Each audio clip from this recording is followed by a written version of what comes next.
anigoo ah dhalinyaradii hore cuslaatay ani bari baan gabar jeclaado waxaan u tiriyay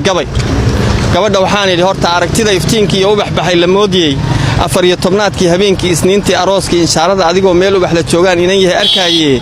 ma ifkaad ku noolayd aqalkeedu hooyataa ubax kugu salaamay aad bal iiga gudoon markaasaan ammaano waxaan idhi horta midabkaagu waa luul baan idhi maariin casaan xiga qurux lagu manaysto dahab loo qardhaaso qaalma loo hibeeyay aabbihii ku dhalay iyo ummii hooyadaaba asluubku waan qariyo edabtii xishoodkii quruxdaad gabdhaha Afrika oo dhan dheer tahay baan idhi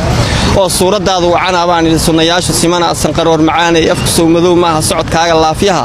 iyo sida ilaahay kuu sameeyay la yaab la weeyay saadirku ku siiyay sawjaad u noqotaa ku saluugi maayee af qurux amranay balkowdha Itaaliya timaba qurux udgoonkaagu waa hibaaq baan idhi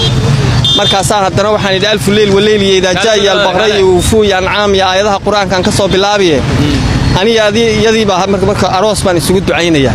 waxaan idhi allow guri nabad macaan oo mawlaha ilaahay ku manaystay malabo mahiigaanka roobkiyo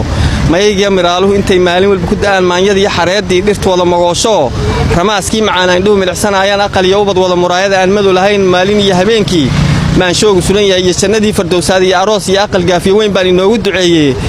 idilkeeda maanta iyo ducada inaadeer adaan ku hibeeyoon ubax kuu salaamay adiguna maxaal moodan ayaan ku yiri markaasay tiri adna sidoo kale gabadhii sidii baan ku guursaday